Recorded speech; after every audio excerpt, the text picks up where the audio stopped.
been an incredible first season of making fresh tracks, from the highest highs to the lowest lows. But I think we've accomplished what we set out to do, to give you a behind-the-scenes look at what goes into making a TV show that is all self-guided hunting and all on public lands. And as you've seen, sometimes it works,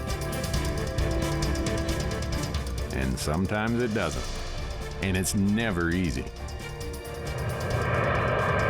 So, I guess it's fitting that our final hunt of the season, a black bear hunt in southeast Alaska, is going to start off with another major challenge.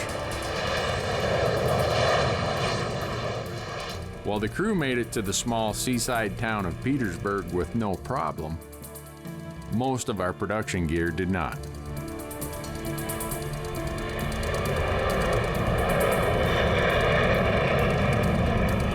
So that plane that just took off was the last flight into Petersburg today. Some of our gear showed up. We have one camera and a GoPro, when usually we have about 6 GoPros, 2 main cameras, DSLR, and all of the kit that goes with that. But we're stuck with this now. We're gonna take what we have. We're gonna buy some sleeping bags, because I shipped up sleeping bags and tents like that. So we're gonna hit the hardware store and see what we can scrounge in town, and we'll be good to go. It is what it is, and that's what you do. You know, this might sound strange, but I pretty much expected this final episode of Fresh Tracks to start out with some sort of glitch. Doing what we do is all about overcoming obstacles, man-made or otherwise. So production equipment be damned. If a heart attack didn't stop us in Wyoming, a camera shortage surely isn't going to slow us down here. We're going in, we're going to find a bear, and we're going to film this with the only camera we have. We're headed for an area I know pretty well, a network of islands and inlets that form huge tide flats too shallow for most of the big outfitter boats, which means we'll likely have this place all to ourselves.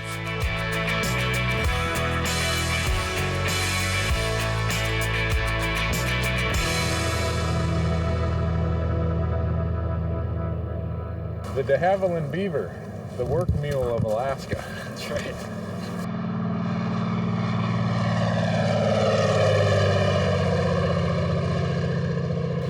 Well, Matt, that's it.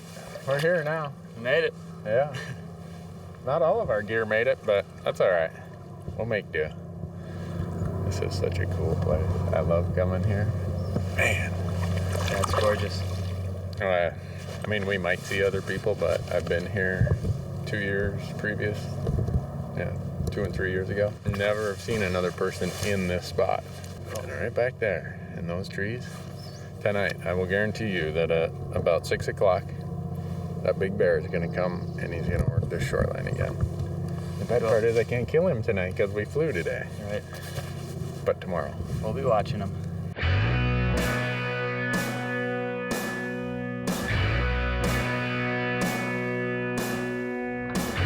Because the water is so shallow, in fact, at low tide, there might be no water at all.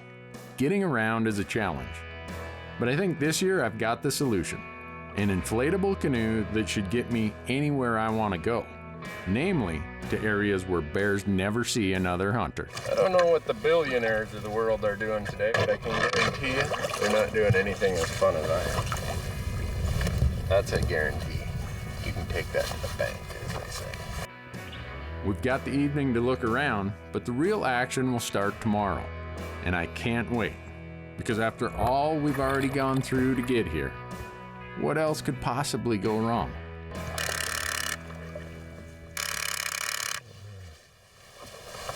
Wonderful.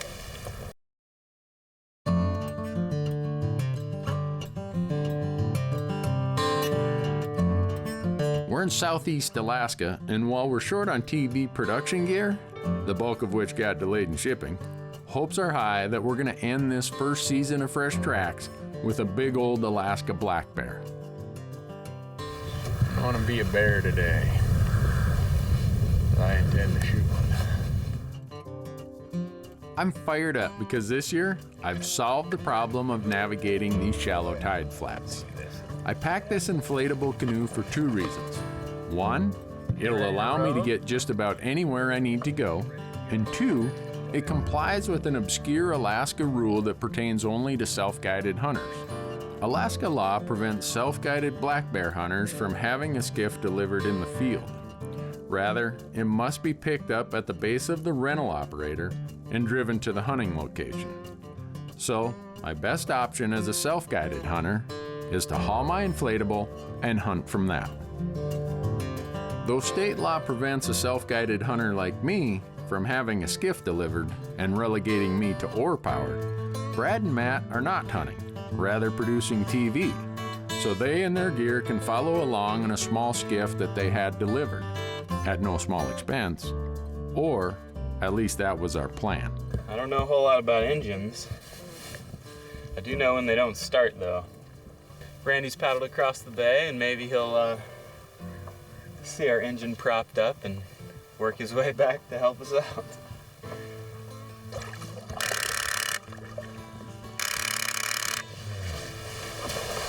Wonderful. We got bare wires, we got everything here. Here's part of the problem, assembled in Mexico. Do not strike with hard object. That's our starter right there. Can you try that again? Yep. Yeah, that's what's not engaging.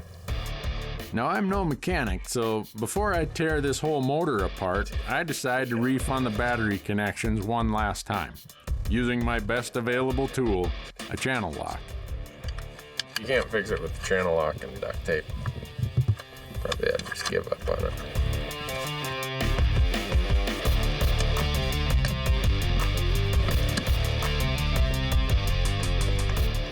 That's a nice tight bolt there, huh? See that?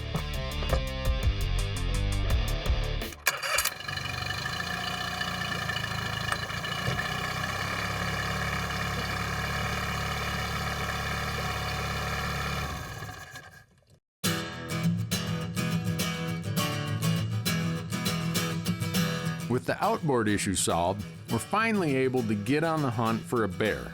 But now, Mother Nature decides she's gonna have her say. Bad wind. Bad wind. But over on the other side of the island, it was going that way, so. In the evenings, they'll follow these creeks out of the hills, out of the woods. And they'll come out on these flats and feed. So I'm gonna just sit here for a while, because I can see a mile that way. And this is the main creek that comes out here. And then there's another big arm up there, but we'll see what happens for a while. I don't like the wind. Really don't like the wind, but it might change. It was just blowing out of the northwest. Now it's coming out of the southwest.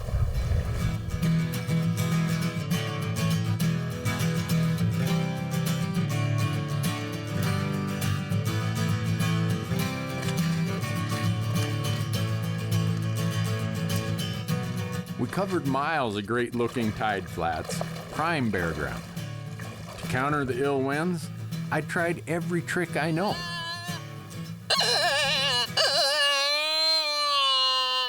But day one ends without a single bear to stalk. What do? You go back to your boat, you paddle to shore, you cook dinner, and you get up tomorrow morning and do the same thing. And one of these times, I'll come around to one of these corners, and there'll be a big fat black bear standing there wanting to be a TV star. Regardless of whether you like to bear hunt or not, you need to come to one of these remote corners of Southeast Alaska. Don't necessarily go to one of the towns. Go to one of these Forest Service cabins or someplace that is just way off the beaten trail. It's about as cool and beautiful as any place you're gonna find.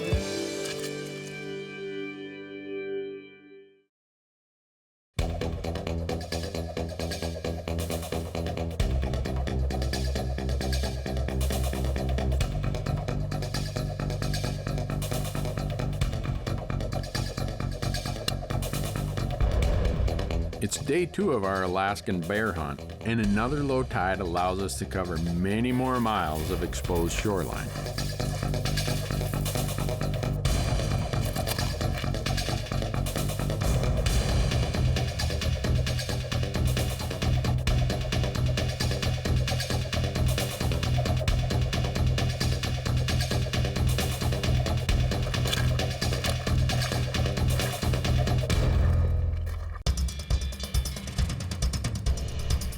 By midday, we've got a bear spotted way in the back end of this shallow bay.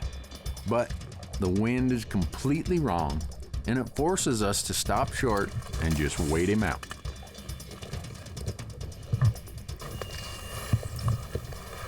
Worst wind possible. Man, Brad spotted a bear back in this opening a little bit ago. We always see bears back in here. It's why I camped over there. But the wind just sucks. We're gonna have to tug load tight to the south side here because the wind's coming almost straight west. We might just sit and try to wait him out. He was feeding. He went in the dark and back in the trees. A lot of times he'll come back out and feed again. Not always, but sometimes. I just gotta get around this corner here without spooking him or him smelling us.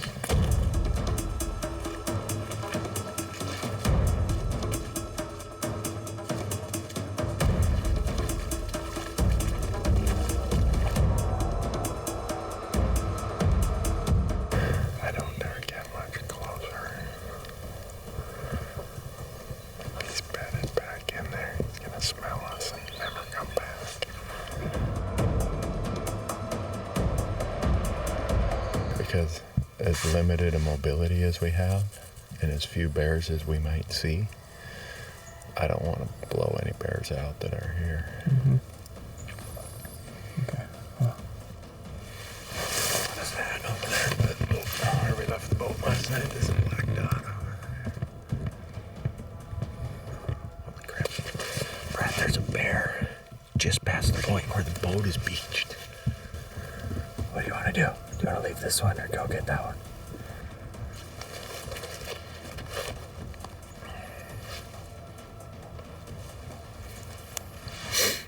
The wind is coming from the wind's coming almost straight west.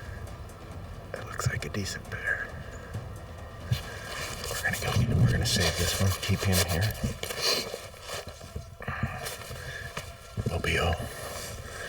This one here, he'll stay here tonight.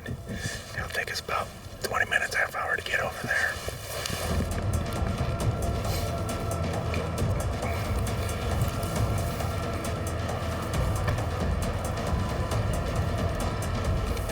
That's lucky. That is lucky. I just hope he stays there long enough. Because in midday, they don't feed for very long. They don't stay out in the open real lot. Here we go.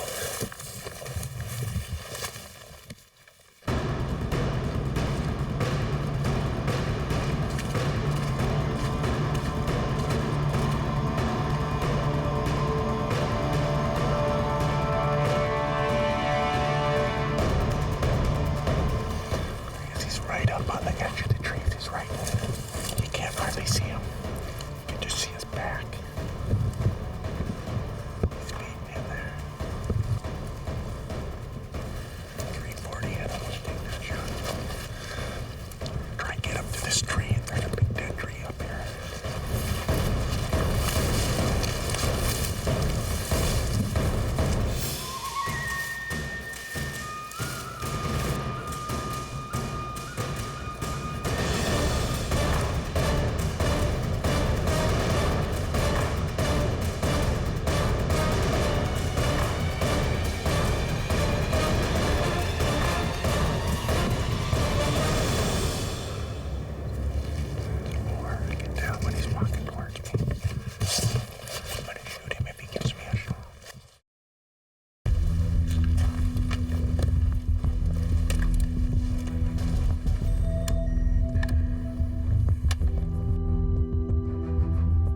low tide, 2-hour hike or 2-mile hike from camp all the way around this big bay. Saw a bear down here earlier. Look back and here this bear is. Perfect wind, absolutely perfect wind. Watched him for quite a while to make sure there's no sows, no cubs, nothing.